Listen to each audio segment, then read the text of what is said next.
Good morning, all of you. Today we are going to discuss Animal Farm, its satire and allegory. About the author or writer, the great novelist, politician, writer, and journalist George Orwell was an English author and journalist. His work is marked by the keen intelligence and with a profound awareness of social injustice and intense revolutionary opposition to totalitarianism, a passion for clarity in language, and a belief in democratic socialism. He is the best known for the dystopian novel 1984 and the satirical novella Animal Farm 1945, and his numerous essays various subjects related to politics, literature, linguistics, culture, and lifestyle are also widely acclaimed. Um, Orwell's praise card portrait taken in 1933, and Eric Arthur, that's his name, Derek Arthur Ballier, and he was born on 25 June 1903, Motihari, Bihar, British India, and he died at 21st January 1950 at age of 46, Campden, London. Resting place Sutton Courtenay, Oxfordshire. Pen name is George Orwell, John Freeman, and occupation. His occupations are novelist, political writer, and journalist. His notable works are Homage to Catalonia 1938 and Animal Farm 1945 and 1984 in 1949 essays. George Orwell's influential allegorical novel Animal Farm was published in 1945.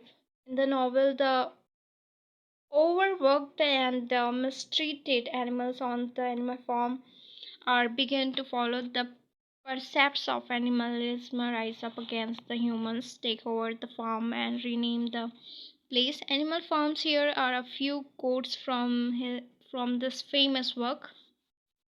All men are enemies, all animals are comrades.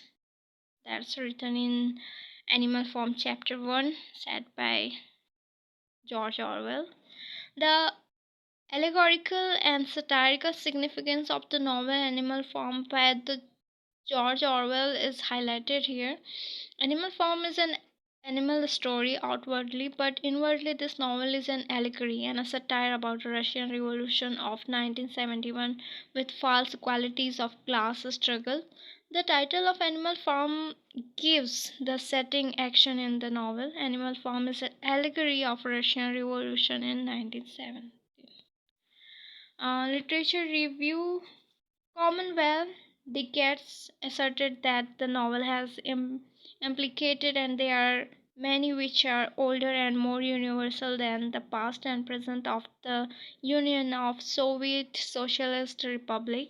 Wilson says that Animal Farm even seems very creditable if we compare it with Voltaire and Swift. Orwell very beautifully described the Animal Farm as an allegorical and satirical tale not in favor of Stalin. The seven commandments that's in chapter 2 discussed are first one, whatever goes upon two legs is an enemy, whatever goes upon four legs or has wings is a friend. No animal shall wear clothes, no animal shall sleep in a bed, no animal shall drink alcohol, no animal shall kill any other animal. All the animals are equal.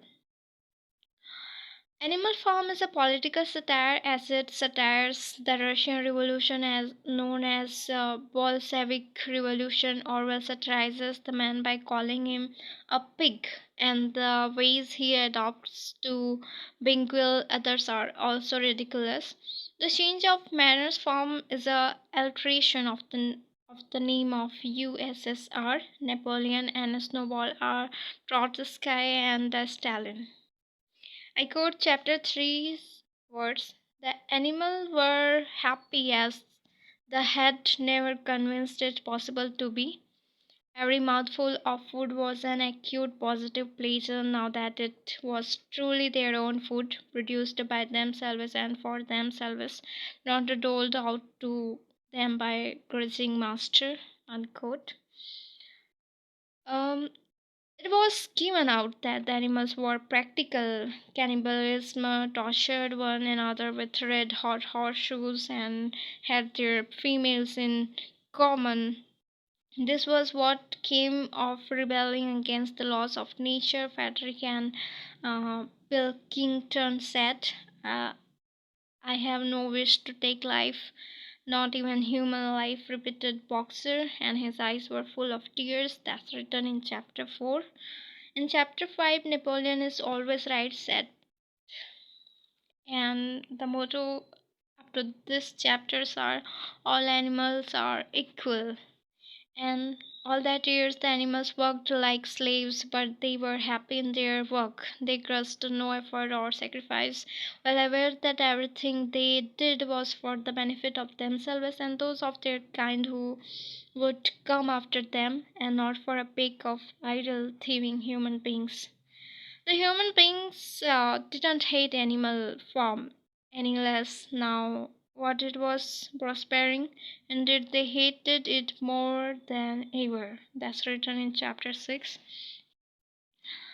They were always cold and usually hungry as well. If she herself had any picture of the future, it had been of a society of animals set free from hunger and the weak all equal, each working according to his capacity, the strong protecting the weak. They had come to a time when no one dared speak his mind, when fierce, glowing dogs roamed everywhere, and when you had to watch your comrades torn to pieces after confessing to shocking crimes. That's written in chapter 7. Some of the animals remembered or thought they remembered that the sixth commandment decrees no animal shall kill any other animals, and though no one cared to mention it in the hearing of pigs or the dogs, it felt that the killings which had taken place didn't square with this. That's written in chapter 8. Besides, in those days they had been slaves and now they were free, and that made all the differences, as the squarers did not fail to point out. That's written in chapter 9. All the animals are equal, but some animals are more equal than others. That's discussed in later chapters. All animals are equal is a struggle of creating a classless society. The war of cowshed is the civil war, and battle of windmill is the Germanic invention. The regime of Napoleon crested animals and bring down trodden situation. All the rules were violated and protesting animals were killed, which is the mass slaughter. As an allegory, animal farm serves its purpose as it propagated the Bolshevik society's malpractices.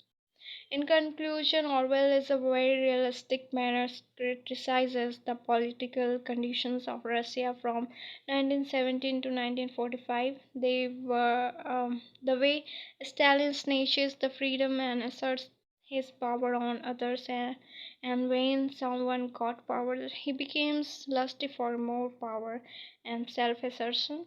This lust for power breeds more lust in him, and this breeding lust generates corruption. Orwell exposes the socialist ideals in allegorical manner with the cruelty which befalls on Russian. He satirizes the whole society which violated its ideal, and the urge of power and authority is also satirized. Once the ruler hold the power, Pharaoh, Nimrod, and Stalin. The purpose is same. The classless society is the dream, and it is the satire on the ruler who does not want it to come into reality. Orwell wrote a classic allegory and a perfect satire, but better one, and I enjoyed a lot. Now, writer becomes my favorite. Thank you very much for listening. Thank you.